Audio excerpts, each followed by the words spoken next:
महाभारत में राजा दुष्यंत और शकुंतला की प्रेम कथा जानकर चौंक जाएंगे। यह प्रसिद्ध कथा महाभारत में मिलती है। पुरुवंश के राजा दुष्यंत और शकुंतला के पुत्र भरत की गणना महाभारत में वर्णित 16 सर्वश्रेष्ठ राजाओं में होती है। कालिदास कृत महान संस्कृत ग्रंथ अभिज्ञान शाकुंतलम के एक वृत्तांत अनुसार राजा दुष्यंत और उनकी पत्नी शकुंतला के पुत्र भरत के नाम से भारतवर्ष का नामकरण हुआ। मरुदगणों की कृपा से ही भरत को भारद्वाज नामक पुत्र मिला। भारद्वाज महान ऋषि थे। चक्रवर्ती राजा भरत के चरित्र का उल्लेख महाभारत के आदिपर्व में भी है।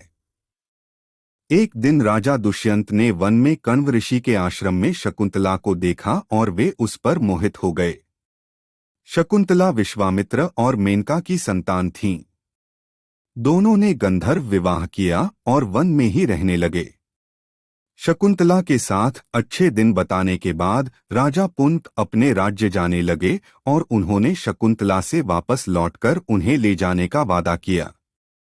वे अपनी निशानी के रूप में अंगूठी देकर चले गए। एक दिन शकुंतला के आश्रम में ऋषि दुर्वासा आए। शकुंतला ने उनका उचित सत्कार नहीं किया तो उन्होंने शाप दे दिया कि जा, तू जिसे भी याद कर रही है वह तुझे भूल जाएगा। गर्भवती शकुंतला ने ऋषि से अपने किए की माफी मांगी। ऋषि का दिल पिघल गया।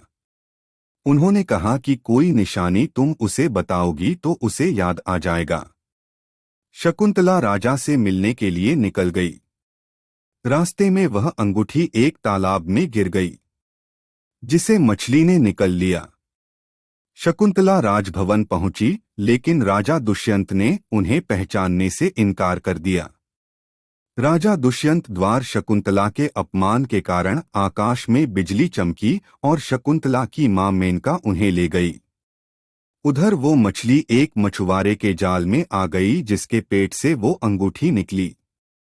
मछुआरे ने वो उस अंगूठी को कीमती समझकर राजा दुष्यंत को भेंट दे दी। राजा दुष्यंत ने जब वह अंगूठी देखी तो उन्हें सब कुछ याद आ गया। महाराज दुष्यंत बहुत पछताए। कुछ समय बाद इंद्रदेव के निमंत्रण पर देवों के साथ युद्ध करने के लिए राजा दुष्यंत इंद्र नगरी अमरावती गए। युद्ध के बाद वे आकाश मार्ग से वापस लौट रहे थे, तभी उन्हें रास्ते में कश्यप ऋषि के आश्रम में एक सुंदर बालक को खेलते देखा। मेनका ने शकुंतला को कश्यप ऋषि के आश्रम में छोड़ा हुआ था। वो बालक शकुंतला का पुत्र ही था। जब उस बालक को राजा दुष्यंत ने देखा तो उसे देखकर उनके मन में प्रेम उमड़ आया। वो जैसे ही उस बालक को गोद में उठाने के लिए खड़े हुए तो शकुंतला की सखियों ने चेताया कि राजन, आप इस बालक को छुएंगे तो इसके भुजा में बंधा काला डोरा सांप बनकर आपको डंस लेगा। राजा ने इस चेतावनी पर ध्यान नहीं दिया और उस बालक को गोद में उठा लिया, लेकिन बालक को उठाते ही उसकी भुजा में बंधा काला डोरा टूट गया, जो उसके पिता की निशानी थी। शकुंतला की सहेली ने सारी बात शकुंतला को बताई तो वो दौड़ती हुई राजा दुष्यंत के पास आई। राजा दुष्यंत ने भी शकुंतला को पहचान लिया और अपने किए की क्षमा मांगी और उन दोनों को अपने राज्य ले गए। महाराज दुष्यंत और शकुंतला ने उस बालक का नाम भरत रखा, जो आगे चलकर एक महान प्रतापी सम्राट बना।